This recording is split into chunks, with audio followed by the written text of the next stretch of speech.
여러분, 지금 미국에서 동시다발적으로 세 가지 폭탄이 터졌습니다. 첫 번째, 연방정부가 7년 만에 문을 닫았습니다. 셧다운입니다. 우리 시간으로 오늘 오후 1시, 미국 현지 시간으로 10월 1일 자정 1분부터 정부가 사실상 마비됐습니다. 두 번째, 백악관이 북한 김정은 국무위원장과 전제 조건 없이 대화하겠다고 선언했습니다. 비핵화라는 단어조차 꺼내지 않았습니다. 세 번째, 미국 무역대표부 대표가 중국에 대한 55% 관세를 계속 유지하겠다고 못 박았습니다. 대법원이 위법이라고 판결해도 관세는 절대 철회하지 않겠다는 겁니다. 이 세 가지 사건이 왜 하필 지금 동시에 터졌을까요? 단순한 우연일까요? 아닙니다. 이 모든 것은 하나의 거대한 그림 속에서 정교하게 설계된 퍼즐 조각들입니다. 오늘 꿀탱크 TV가 이 복잡한 실타래를 하나씩 풀어보겠습니다. 자, 먼저 첫 번째 사건부터 차근차근 들여다보겠습니다. 미국 연방정부 셧다운. 도대체 무슨 일이 벌어진 걸까요? 미국 의회는 2025 회계연도 예산안 처리 시한인 9월 30일까지 합의에 도달하지 못했습니다. 공화당과 민주당이 팽팽하게 맞선 핵심 쟁점은 바로 건강보험 예산이었습니다. 공화당은 예산 삭감을 주장했고, 민주당은 이른바 오바마 케어로 불리는 전국민 건강보험법의 보조금 연장을 요구했습니다.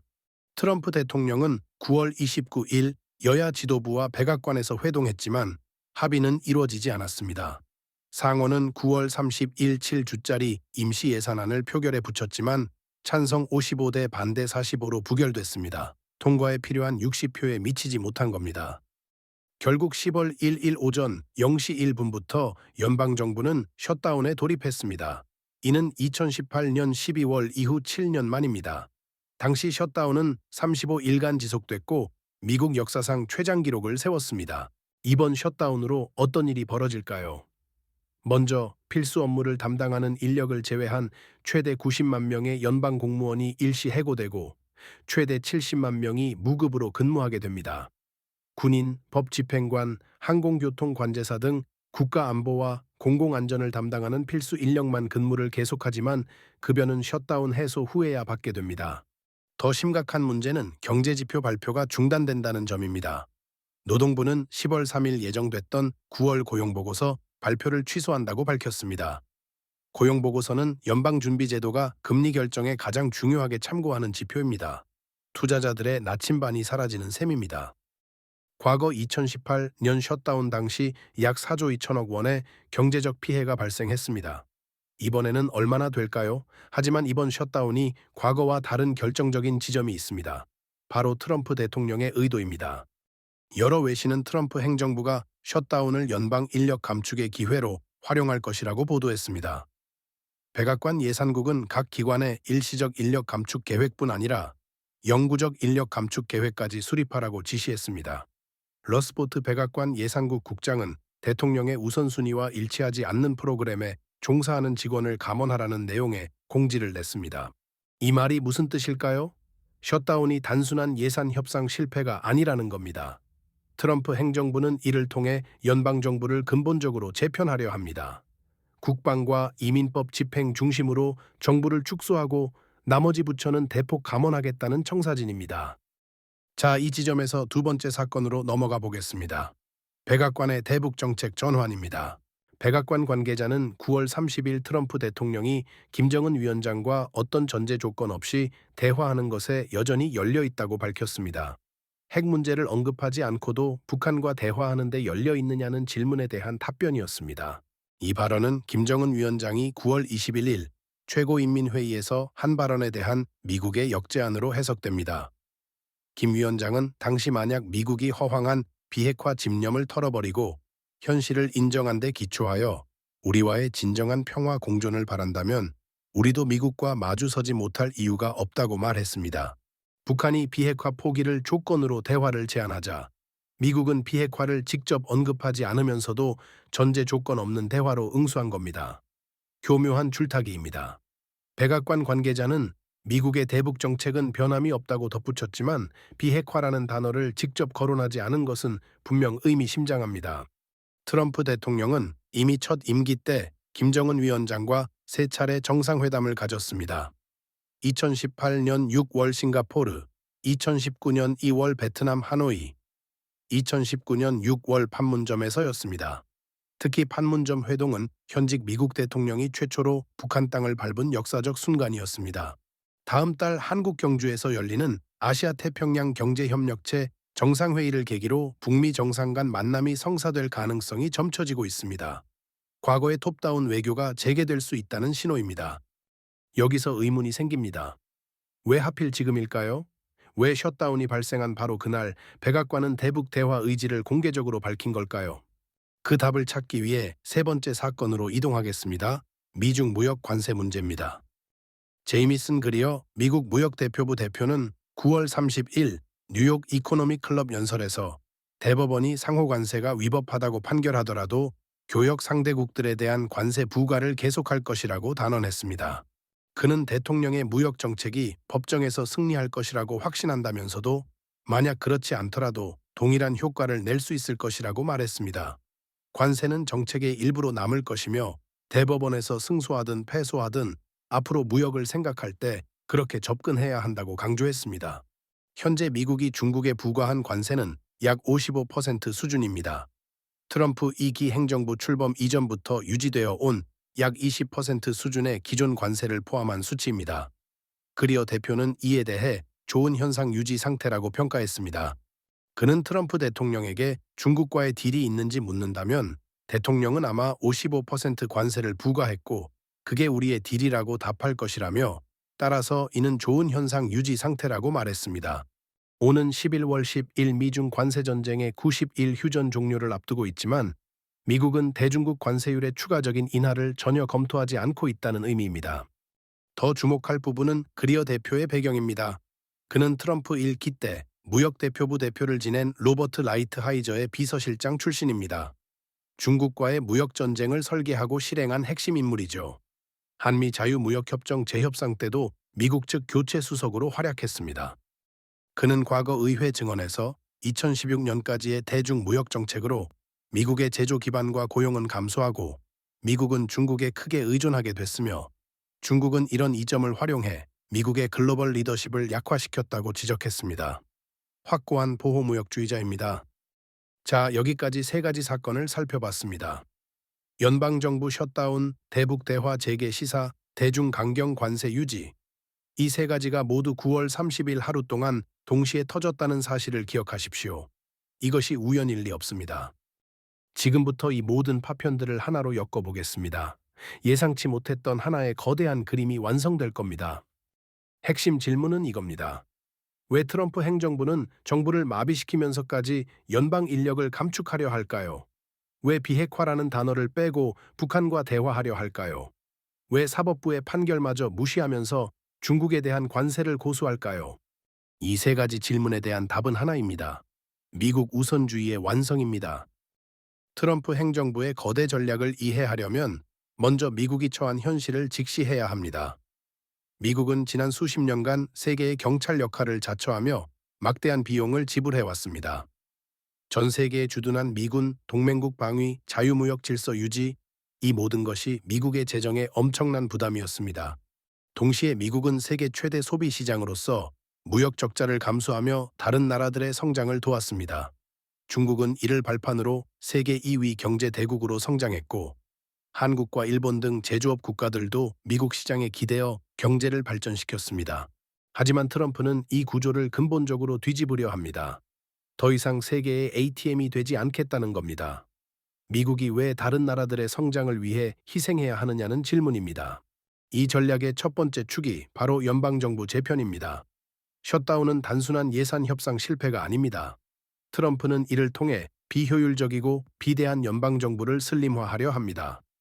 국방과 이민 통제라는 핵심 기능에만 집중하고 나머지는 과감히 축소하겠다는 청사진입니다. 백악관이 각 기관의 영구적 인력 감축 계획까지 요구한 것은 이 전략이 일회성이 아니라는 방증입니다. 트럼프는 이미 취임 이후 약 20만 명의 공무원을 해고했습니다. 셧다운을 계기로 추가 감축을 단행하려는 겁니다. 정부 규모를 줄이면 재정 지출이 감소합니다. 그 돈을 어디에 쓸까요? 제조업 부흥과 일자리 창출입니다. 관세로 수입품 가격을 높여 미국 내 생산품의 경쟁력을 인위적으로 끌어올리고 외국 기업들에게는 미국 내 생산이나 투자를 조건으로 관세 감면 혜택을 제시하며 압박합니다. 두 번째 축은 안보 비용의 절감입니다. 여기서 대북 대화가 등장합니다. 북한 문제는 미국에게 막대한 비용을 요구해 왔습니다. 주한미군 유지비, 한미 연합훈련, 대북 제재 이행 감시, 이 모든 것이 돈입니다. 트럼프는 비핵화라는 이상적인 목표를 당장 포기하더라도 북한과의 관계를 안정화시켜 이 비용을 줄이고 싶어 합니다. 핵 동결이나 핵 확산 방지 수준의 합의만 이루어져도 미국 입장에서는 안보 비용을 크게 절감할 수 있습니다. 전제 조건 없는 대화라는 표현은 바로 이 전략적 유연성을 반영합니다. 비핵화를 전면에 내세우면 북한이 대화 자체를 거부할 가능성이 큽니다. 하지만 전제 조건을 없애면 일단 대화 테이블에 앉을 수 있습니다. 그 이유는 협상입니다. 트럼프는 자신을 딜 메이커라고 부릅니다. 그는 원칙보다 실리를 중시합니다. 완벽한 비핵화를 달성하지 못하더라도 북한과의 관계를 관리 가능한 수준으로 만들어 안보 비용을 절감하고 그 돈을 미국 내부에 투자하겠다는 계산입니다. 세 번째 축은 중국 견제입니다. 여기서 관세 정책이 핵심 무기가 됩니다. 트럼프 행정부는 중국을 미국의 가장 큰 전략적 경쟁자로 규정합니다. 중국의 경제력이 곧 군사력으로 전환되고 이것이 미국의 글로벌 패권을 위협한다고 봅니다. 55%의 고율 관세는 단순히 무역 적자를 줄이기 위한 수단이 아닙니다. 중국 경제 성장에 구조적 브레이크를 거는 전략적 도구입니다. 중국 기업들의 대미 수출이 어려워지면 중국의 경제 성장률이 둔화되고 이는 중국의 군사력 증강 속도를 늦추는 효과로 이어집니다. 그리어 대표가 대법원 판결과 무관하게 관세를 유지하겠다고 선언한 것은 이 정책이 얼마나 중요한지를 보여줍니다. 트럼프 행정부는 사법부의 판단보다 행정부의 전략적 판단을 우선시하겠다는 겁니다. 이는 전례 없는 강경한 입장입니다. 국제비상경제권 한법을 근거로 부과한 관세가 위법이라는 법원 판결이 나오면 어떻게 할까요? 그리어 대표는 동일한 효과를 낼 수 있는 대체 수단에 의지하겠다고 말했습니다. 다른 법적 근거를 찾거나 필요하다면 새로운 법을 만들어서라도 관세는 유지하겠다는 뜻입니다. 이 세 가지 축은 서로 유기적으로 연결됩니다. 연방정부 축소로 절감한 재정을 제조업 부흥에 투자하고 안보 비용 절감으로 확보한 자원을 국내 인프라에 투자하며 중국 견제로 미국 기업들의 경쟁 환경을 개선합니다. 이 모든 것이 미국 우선주의라는 하나의 목표를 향합니다. 여기서 한 가지 더 깊이 들어가 보겠습니다. 왜 하필 지금일까요?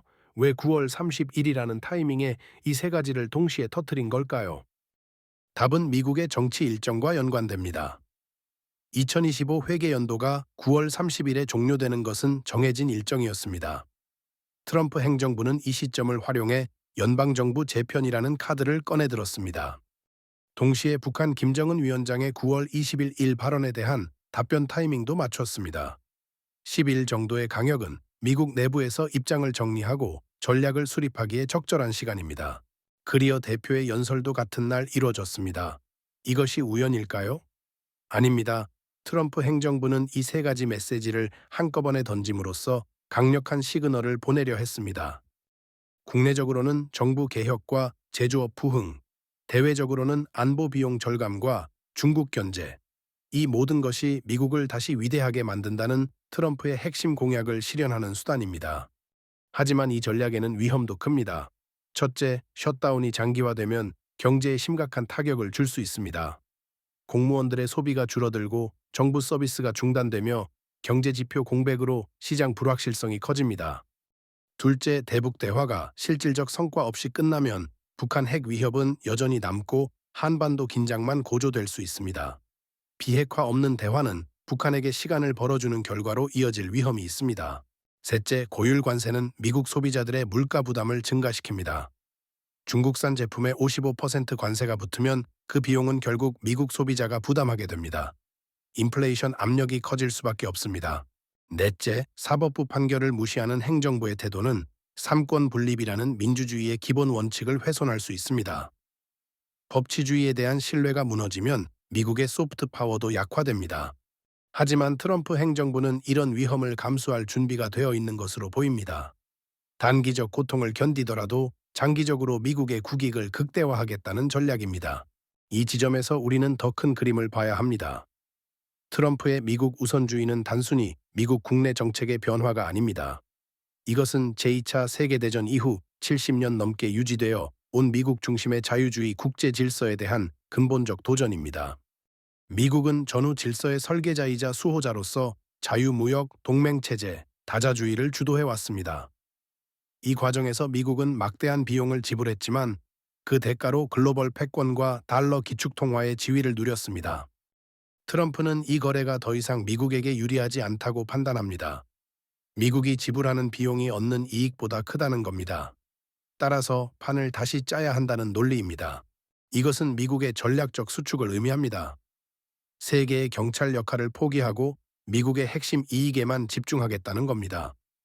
동맹국들에게는 더 많은 방위비 분담을 요구하고 경제적으로는 보호무역주의로 선회하며 외교적으로는 다자주의보다 양자 협상을 선호합니다. 이런 변화는 전 세계에 엄청난 파급 효과를 가져올 것입니다. 미국의 안보 우산에 의존해온 동맹국들은 독자적인 방위력을 강화해야 합니다. 미국 시장에 크게 의존해온 수출 국가들은 새로운 시장을 개척해야 합니다. 다자 간 협력 체제는 약화되고 양자 협상이 중심이 되는 정글의 법칙이 부활할 수 있습니다. 특히 한국에게는 이중의 도전입니다. 안보적으로는 북한 핵 위협과 중국의 부상이라는 복합 위기에 직면해 있고 경제적으로는 미국과 중국 사이에서 선택을 강요받는 상황입니다. 트럼프의 전략적 수축은 한국이 스스로의 힘으로 이 문제들을 해결해야 한다는 압력을 가중시킵니다. 오늘 우리는 미국에서 동시다발적으로 터진 세 가지 사건의 이면을 들여다봤습니다. 연방정부 셧다운, 대북 대화 재개, 대중 관세 유지. 이 모든 것은 트럼프 행정부의 미국 우선주의라는 거대한 전략의 일부였습니다. 정부 축소를 통한 재정 절감, 안보 비용 절감을 통한 자원 확보, 중국 견제를 통한 경쟁 환경 개선. 이 세 가지 축이 유기적으로 결합되어 미국을 다시 위대하게 만든다는 트럼프의 핵심 공약을 실현하고 있습니다. 하지만 이 전략은 제2차 세계대전 이후 70년 넘게 유지되어 온 국제 질서에 대한 근본적 도전입니다. 미국의 전략적 수축은 전 세계에 엄청난 파급 효과를 가져올 것이며 특히 한국과 같은 중견국들에게는 새로운 선택을 요구합니다. 앞으로 우리는 어떻게 대응해야 할까요? 과거의 틀에 안주하지 말고 변화하는 세계 질서 속에서 우리의 국익을 최대화할 수 있는 새로운 전략을 모색해야 합니다. 안보와 경제, 외교의 모든 영역에서 더 주도적이고 창의적인 접근이 필요한 시점입니다.